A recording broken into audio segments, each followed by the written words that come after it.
If you're a podcast host, listen up, this one's for you. My name is Allie Jackson. I'm the host of Finding Mr. Height, a dating and relationship podcast that I've been doing for 4 years now, sharing my positive and practical approach to dating that's built on my own life experience. And I wanted to share another experience that I've had, my secret behind monetizing my show. It's called Red Circle, and I was just telling my colleague about how much I love their platform. With Red Circle, not only am I getting a seamless hosting experience, but I also love the support I receive in ad sales. It's not just typical ad sales either. It's targeted opportunities based on my show and my life. And the platform is super simple. You just set your preferences and Red Circle matches you with sponsors that align with your show. You can vet every opportunity and their platform gives you great analytics. More recently too, my Red Circle team has brought me opportunities outside of my podcast on social media to really augment the podcast partnerships, bring them full circle. I just can't recommend them enough. If you want to give it a try, go to redcircle.com to get your free trial. That's redcircle.com for a free trial.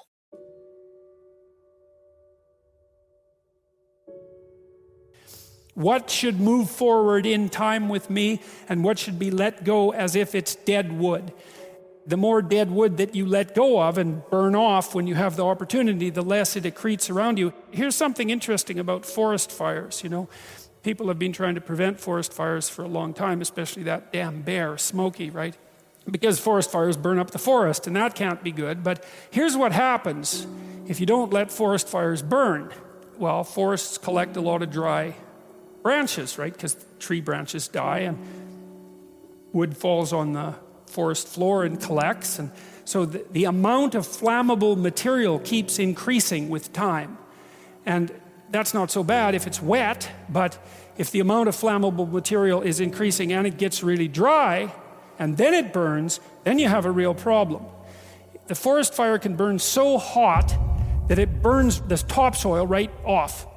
In which case you don't have a forest at all anymore, you just have a desert. And lots of trees are evolved to withstand forest fires of a certain intensity, and some won't even release their seeds unless there's been a fire. And so a little bit of fire at the right time can stop everything from burning to the ground. And that's also a really useful insight, a metaphorical insight into the nature of sacrifice, right?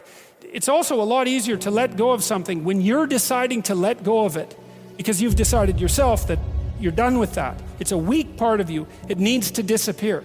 You do that yourself, it's much better and much easier than it is if it's taken away from you forcibly, in which case you're very much likely to fight it.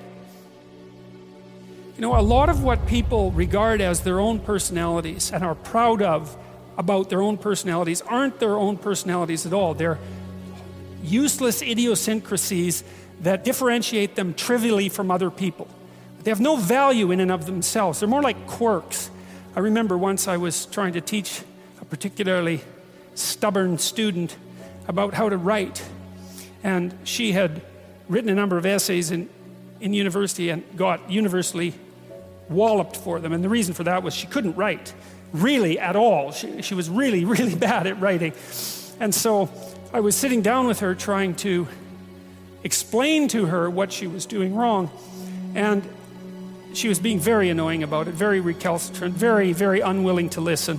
That was a pearls before swine thing, And at one point she said, I can write perfectly well. This university professors just don't like my style. And I thought, what the hell's with you? You can't even write and you think you have a style. Instead of humbling herself, she was proud of her insufficiency. That's arrogance, right? That's not humility. It's self-deception and arrogance. To be proud of your insufficiency, that's a very foolish thing. And that means to cling to the parts of you that are dead. As you elevate your aim, you create a judge at the same time, right? Because the new ideal, which is an ideal you, even if it's just an ideal position that you might occupy, even if it's still conceptualized in that concrete way, that becomes a judge because it's above you, right? And then you're terrified of it maybe. That's why you might be afraid when you go start a new job, right? This thing is above you and you're terrified of it and it judges you. And that's useful because the judge that you're creating by formulating the ideal tells you what's useless about yourself, and then you can dispense with it. And you want to keep doing that, and then every time you make a judge that's more elevated, then there's more useless you that has to be dispensed with. And then if you create an ultimate judge, which is what the archetypal imagination of humankind has done, say, with the figure of Christ, because if Christ is nothing else, he is at least the archetypal perfect man and therefore the judge. You have a judge that says, get rid of everything about yourself that isn't perfect. And of course, that's also what God tells Abraham, right? He says to be perfect, to pick an ideal that's high enough, and you can do this. The thing that's interesting about this, I think, is you can do it more or less on your own terms. You have to have some collaboration from other people, but you don't have to pick an external ideal. You can pick an ideal that fulfills the role of ideal for you. You can say, okay, well, if things could be set up for me the way I need them to be, and if I could be who I needed to be, what would that look like? And you can figure that out for yourself, and then instantly you have a judge. And I also think that's part of the reason people don't do it, right? Why don't people look up and move ahead?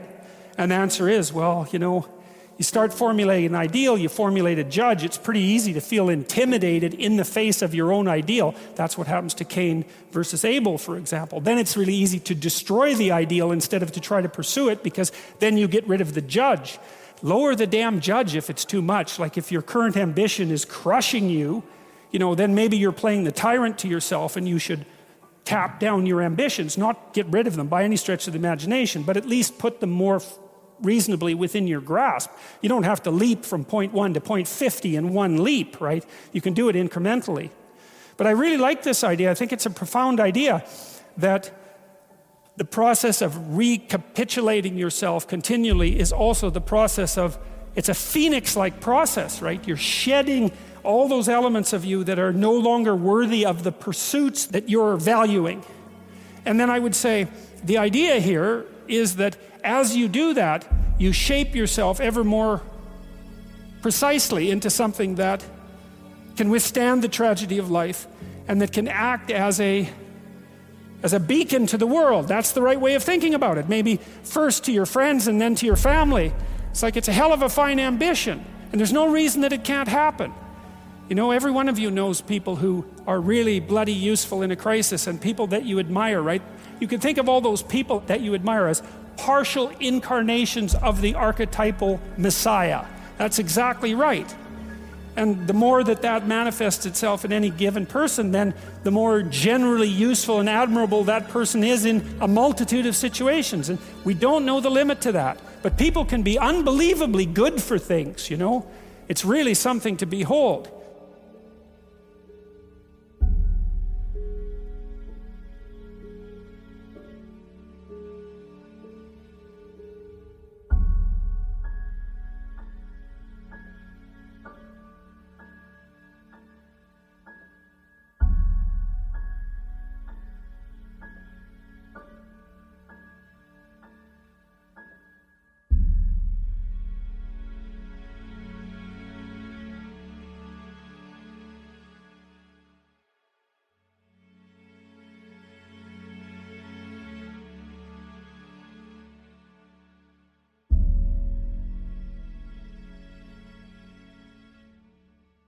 If you're a podcast host, listen up, this one's for you. My name is Allie Jackson. I'm the host of Finding Mr. Height, a dating and relationship podcast that I've been doing for 4 years now, sharing my positive and practical approach to dating that's built on my own life experience. And I wanted to share another experience that I've had, my secret behind monetizing my show. It's called Red Circle, and I was just telling my colleague about how much I love their platform. With Red Circle, not only am I getting a seamless hosting experience, but I also love the support I receive in ad sales. It's not just typical ad sales either. It's targeted opportunities based on my show and my life. And the platform is super simple. You just set your preferences, and Red Circle matches you with sponsors that align with your show. You can vet every opportunity, and their platform gives you great analytics. More recently, too, my Red Circle team has brought me opportunities outside of my podcast on social media to really augment the podcast partnerships, bring them full circle. I just can't recommend them enough. If you want to give it a try, go to redcircle.com to get your free trial. That's redcircle.com for a free trial.